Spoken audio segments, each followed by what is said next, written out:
Without knowing why, Alexei ran across the parade ground to the mortars.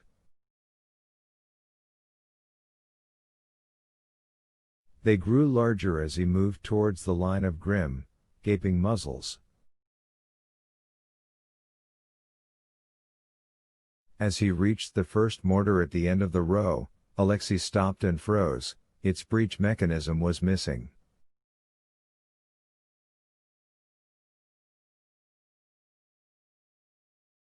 At a fast trot he cut back across the parade ground and jumped over the railings into the street.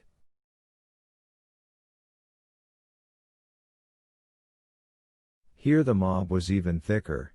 Many voices were shouting at once. Bayonets were bobbing up and down above the heads of the crowd.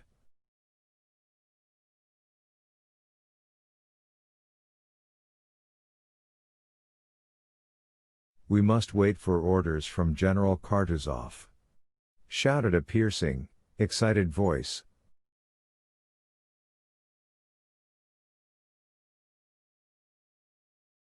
A lieutenant crossed in front of Alexei, who noticed that he was carrying a saddle with dangling stirrups.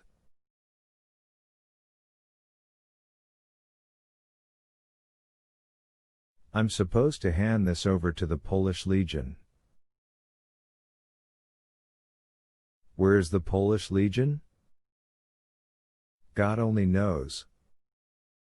"Everybody into the museum." "Into the museum." "To the Don."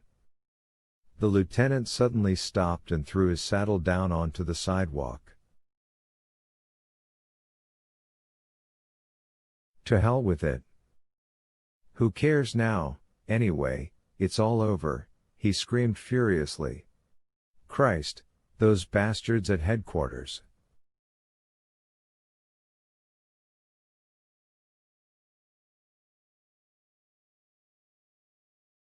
He turned aside, threatening someone with a raised fist.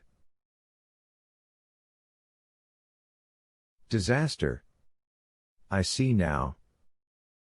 But how awful, our mortar regiment must have gone into action as infantry."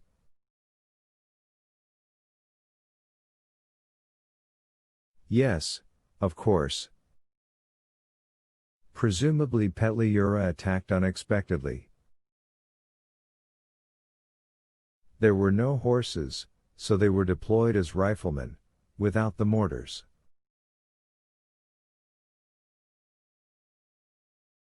"Oh my God. I must get back to Madame Anjou. Maybe I'll be able to find out there. Surely someone will have stayed behind." Alexei forced his way out of the milling crowd and ran, oblivious to everything else, back to the opera house.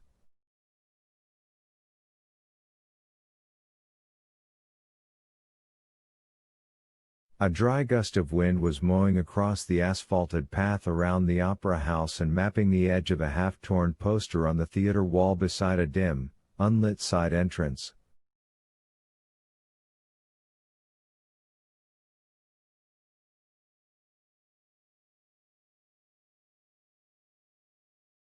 "Carmen! Carmen! At last, Madame Anjou."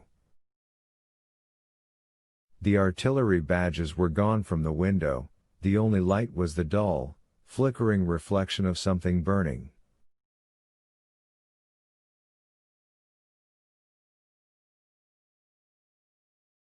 Was the shop on fire?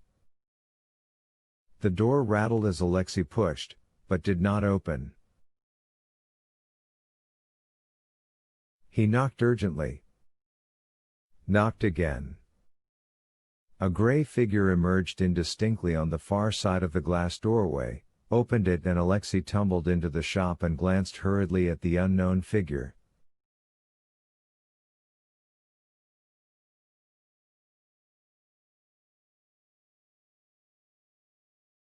The person was wearing a black student's greatcoat.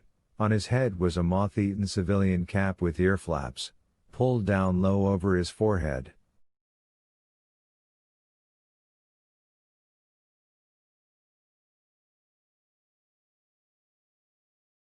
The face was oddly familiar, but somehow altered and disfigured.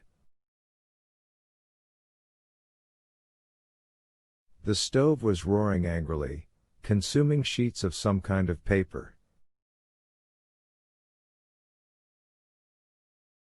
The entire floor was strewn with paper. Having let Alexei in, the figure left him without a word of explanation, walked away and squatted down on his haunches by the stove, which sent a livid red glow flickering over his face.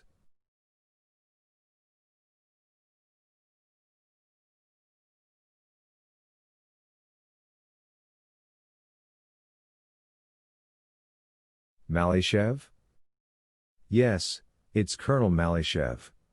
Alexei at last recognized the man.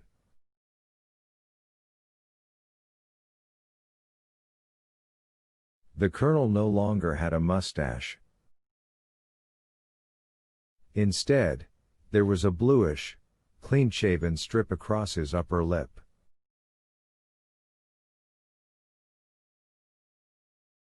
Spreading his arms wide, Malyshev gathered up sheets of paper from the floor and rammed them into the stove.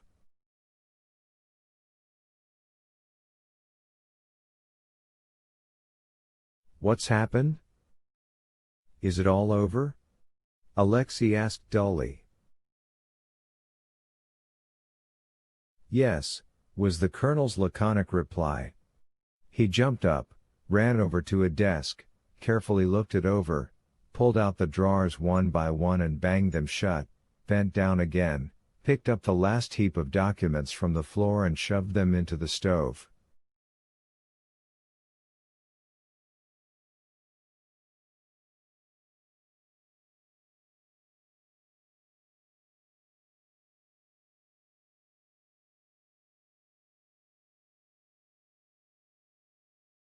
Only then did he turn to Alexei Turbin and added in an ironically calm voice, "We've done our bit, and now that's that." He reached into an inside pocket, hurriedly pulled out a wallet, checked the documents in it, tore up a few of them crisscross and threw them on the fire.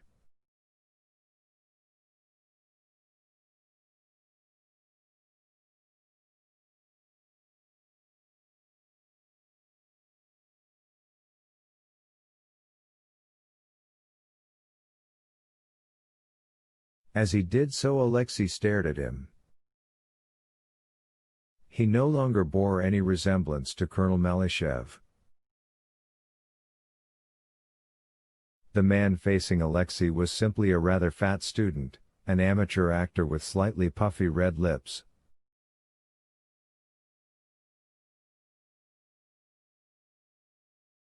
"Doctor, you're not still wearing your shoulder straps?" Malyshev pointed at Alexei's shoulders. "Take them off at once."